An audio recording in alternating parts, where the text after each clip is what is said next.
Baghdadi के आतंकियों की मदद से हैदराबाद की जेल से भागने की साजिश रच रहा है यासीन भटकल। सूत्रों के हवाले से यह बड़ी खबर आ रही है। भारत में कई आतंकी गतिविधियों को अंजाम दे चुका यासीन भटकल हैदराबाद की जेल से भागने की साजिश रच रहा है। यह खुलासा यासीन भटकल और उसकी पत्नी के बीच फोन पर हुई बातचीत में हुआ है कि भटकल हैदराबाद की जेल से भागने के लिए सीरिया के आतंकियों के साथ साजिश रच रहा है। इस खुलासे के बाद सुरक्षा एजेंसियों की नींद उड़ गई है, क्योंकि भटकल ने अपनी पत्नी से बातचीत में कुछ ऐसा दावा किया है कि हैदराबाद की जेल में बंद भटकल को छुड़ाने के लिए दमिश्क के साथ ही मदद कर रहे हैं। आपको बता दें कि दमिश्क उसी सीरिया की राजधानी है जहां बगदादी ने खून की नदियां बहाकर आतंक का राज कायम कर रखा है। तो बड़ी खबर आ रही है इंडियन मुजाहिदीन के आतंकी यासीन भटकल की आईएसआईएस उसको भगाने की मदद कर सकता है। फोन इंटरसेप्ट में यह खुलासा हुआ है जिसमें भटकल अपनी पत्नी से ये बात कर रहा है और कह रहा है कि आईएसआईएस उसे छुड़ाने की कोशिश करेगा, वो जल्द ही जेल से भागने में कामयाब हो जाएगा। चलिए आपको पहले बताते हैं कि 2013 से ही जेल में बंद यासीन भटकल ने हैदराबाद जेल से अपनी पत्नी बातचीत करनी चाहिए थी, जिसके बाद यासीन भटकल ने जेल से ही अपनी पत्नी जाहिदा को फोन किया। इस फोन को सुरक्षा एजेंसियां इंटरसेप्ट कर रही थी। देखिए किस तरह से यासीन भटकल ने जाहिदा से बात की थी। उसने कहा था कि दमिश्क से जो कुछ लोग हैं वो मेरी मदद कर रहे हैं। उसके बाद जाहिदा ने कहा था जी, और यह भी कहा कि मैं जल्द ही रिहा हो जाऊंगा। तो अपनी पत्नी को भरोसा दिला रहा है यासीन भटकल की जल्द ही वो आईएसआईएस के जरिए जेल से भागने में हो जाएगा और उसकी मदद करेंगे दमिश्क के साथ, यानी कहीं ना कहीं आईएस के साथ उनका कनेक्शन जुड़ता हुआ नजर आ रहा है। चलिए इस खबर पर और ज्यादा जानकारी के लिए एक बार फिर रुक करते हैं हमारे संवाददाता अमित कुमार का। अमित, ये खुलासा काफी चौंकाने वाला है भारतीय एजेंसियों के लिए कि कैसे आईएस ने यासीन भटकल से संपर्क साधा और कैसे उसको भगाने की कोशिश कर रहा है।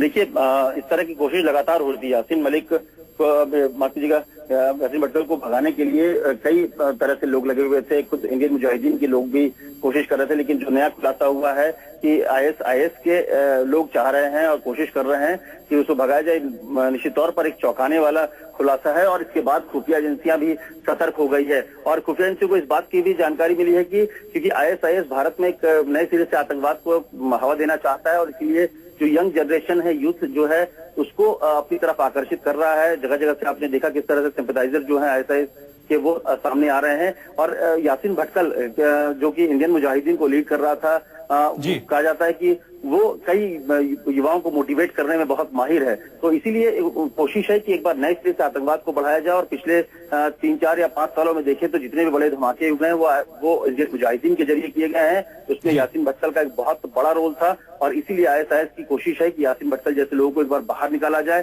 फिर से भारत में आतंकवाद को बढ़ावा दिया जाए, भारत के खिलाफ एक नई जंग छेड़ी जाए। और इसीलिए आप कह सकते हैं कि मिशन की तहत कोशिश है आईएसआईएस के कि यासीन भटकल को जेल से बाहर निकाला जाए, किसी तरह से उसे भगाया जाए। और ये खबर अपने आप में चौंकाने वाला और इसके बाद एजेंसियां भी इस मामले को लेकर सतर्क है।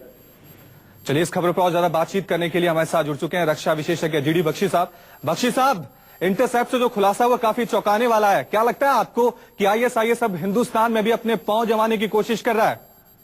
बेशक, इसमें शक क्या है। बहुत देर से आईएसआईएस की कोशिश है कि जो हमारे बहुत सारे वर्कर जाते हैं गल्फ स्टेट्स में, लाखों की तादाद में जो जा रहे हैं, उनको रिक्रूट करने की, मोटिवेट करने की, गुमराह करने की, प्रेशराइज करने की, ताकि वो आईएसआईएस में शामिल हो जाएं और भारतवर्ष में गफलत करें, गदर करें। जो मौजूदा तंजीमें हैं, मसलन की इंडियन मुजाहिदीन, मसलन की सिमी, उनके अंदर वो रिक्रूटमेंट करें। और आप जानते हैं कि वो अफगानिस्तान के अंदर काफी बड़ी तादाद में आईएसआईएस के बाशिंदे आ गए हैं और तालिबान से उनकी लड़ाइयां भी शुरू हो गई है। उत्तरी प्रोविंसेस में अफगानिस्तान की काफी सारी आईएसआईएस की प्रेजेंस है। याद रहे कि कोई 20 से 25% जो टेररिस्ट जो पहले ऑपरेट कर रहे थे जम्मू कश्मीर में, या तो अफगानिस्तान के थे या अफगानिस्तान से आए थे या वहां उनको ट्रेनिंग मिली थी। तो इसलिए हमको पूर्ण रूप से सतर्क रहना चाहिए। हमारे देश में एक तौर तरीका है कि अब दिल्ली दूरस्थ, कई लोगों को लगता है कि सीरिया और इराक तो हमारे देश से 2000 किलोमीटर दूर है, तो कोई खतरा आने में बड़ा समय लगेगा। ये बहुत गलत धारणा है।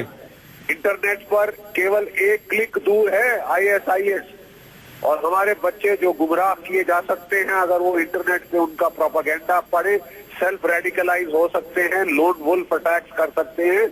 और अब तो वो पूरा आपकी प्रेजेंस करने की कोशिश कर रहा है, भारतवर्ष में अपनी धाक जमाने की, सिक्का जमाने की कोशिश कर रहा है इस रिक्रूटमेंट से।